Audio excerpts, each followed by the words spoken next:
Have you ever felt that sting of rejection? The kind that's so sharp it feels like it could change everything? Well, today we're diving into a timeless story about exactly that. How a moment of deep, painful scorn became the actual fuel for an incredible cosmic destiny. So, can something like humiliation really be transformed into your ultimate motivation? The story of a young prince named Dhruva suggests that, yeah, it's not only possible, but the result can be way more magnificent than you could ever imagine. Let's get into it.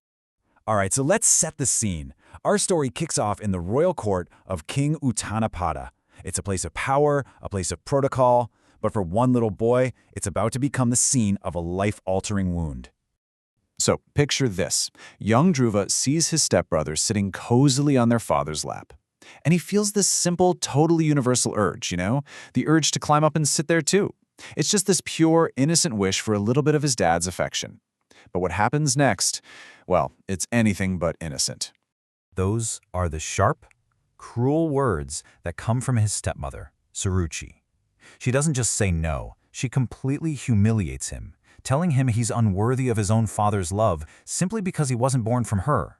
I mean, this isn't just a rejection, it's a deep, public insult that cuts this young prince right to his core. Totally heartbroken and in tears, Dhruva runs to the only person he can for comfort, his own mother, Suniti. And it's right here. This is where the story takes a fascinating and absolutely pivotal turn. Now Dhruva's mother, Suniti, she could have told him to fight for his place, to seek revenge. But she offers a totally different path. She advises him, hey, don't seek revenge or chase after a throne that someone can just take away from you. Instead, she says, channel all of that pain. Use it to seek a power so great that no king or queen could ever deny it.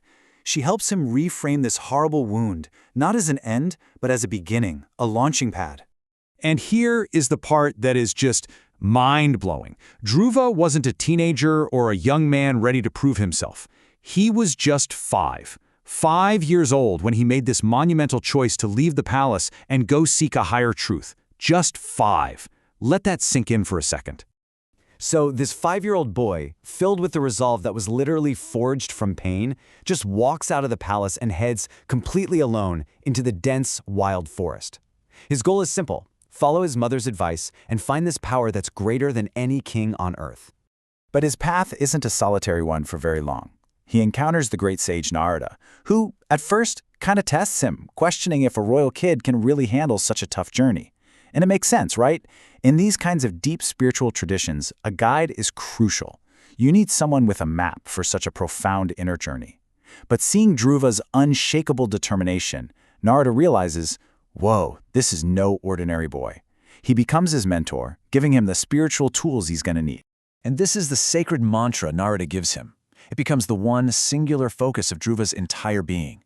He chants it relentlessly, just over and over, pouring all of his pain, his resolve, and all of his hope into these very words.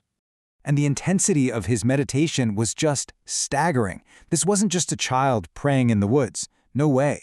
Dhruva's penance was so powerful, so incredibly focused, that the ancient texts say it literally began to shake the cosmos.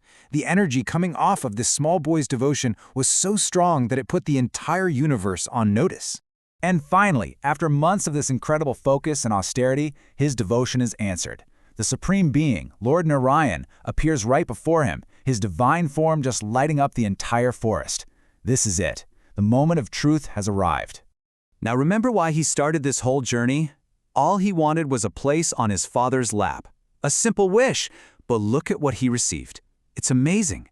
He didn't just get the kingdom for a lifetime, he got it for 36,000 years. But even more important than that, he was granted an immortal celestial status that just transcended any earthly throne entirely. He became Dhruvatara, what we call the pole star, the one star in the night sky that never, ever moves. It's the fixed point that all the other stars seem to rotate around, a constant, unshakable beacon that people have used for navigation and guidance for millennia. The boy who was cast aside became the ultimate anchor for the heavens. So we end right where we began. Dhruva took that deep scorn and transformed it into the brightest star. And this leaves us with a question, doesn't it? When we're faced with rejection, we have a choice. We can let it diminish us, or we can use it as fuel to find our very own unshakable star. So, what will you choose?